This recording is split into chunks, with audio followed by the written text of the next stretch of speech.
खबर झांसी के आरटीओ विभाग से है, जहां आज राष्ट्रभक्त संगठन के अंचल अडजरिया के नेतृत्व में सैकड़ों लोग आरटीओ कार्यालय पहुंचे, जहां कार्यालय के बाहर धरने पर बैठ गए और अधिकारियों से अवैध वसूली बंद किए जाने की मांग की। इस दौरान अंचल अडजरिया ने बताया कि शादियों में बजने वाले डीजे से आरटीओ विभाग के कर्मचारी और दलाल अवैध वसूली करते हैं। जो पैसा नहीं देता है उसका चालान कर उसे सीज कर दिया जाता है।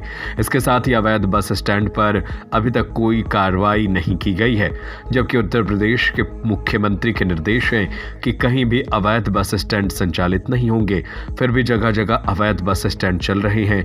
लोगों ने आरटीओ विभाग पर दलाली और अवैध वसूली का आरोप लगाते हुए कार्रवाई की मांग की है।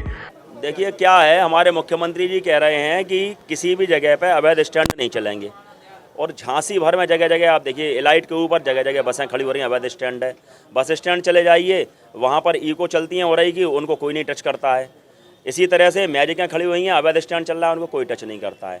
आप यहाँ से आगे चले जाइए मेडिकल बाईपास तिराहे पर 2000 ट्रक खड़े होते हैं अवैध रूप से, उनको कोई टच नहीं करता है।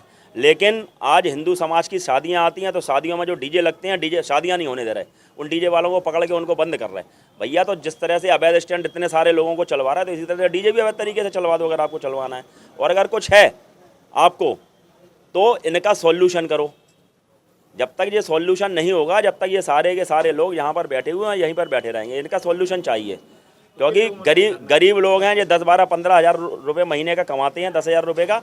और इनका पीटीओ है एक दीपक सिंह, एक सुरेंद्र अग्रवाल है, वो जाते हैं अगर किसी डीजे को पकड़ते हैं तो कहते हैं 10,000 रुपये दो, तो 20,000 से डिमांड शुरू करते, और 10,000 जिसने दे दिए वो डीजे सीज नहीं होगा, जिसने 10,000 नहीं दिए वो डीजे सीज होगा। इसी तरह से 1-2 लोगों को इन्हें एजेंट बना रखा है, उन एजेंटों को अपनों को पहले बुला के बैठा लेते हैं, और उस पर जो इनके आदमी चलते हैं गाड़ियों के ऊपर, जो ड्राइवर हैं वो कहते हैं कि उन लोगों से संपर्क कर लो आप, तो आपका डीजे नहीं पकड़ा जाएगा। ये जो तरीका है, ये तरीका गलत है, और इसको हम किसी भी हालत में राष्ट्रभक्त संगठन नहीं चलने देगा।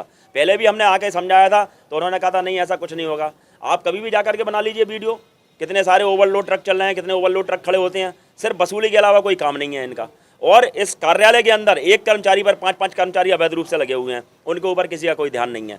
लेकिन गरीब जनता को परेशान करेंगे, गरीबों की शादियां नहीं होने देंगे, गरीबों का कोई काम नहीं होने देंगे, खड़े हो जाएंगे, मोटरसाइकिलें सीज करेंगे, कारों के चालान करेंगे। लेकिन जो लोग 5-10 हज़ार रुपये महीने देने लगेंगे उनके ऊपर कोई कार्रवाई नहीं होगी।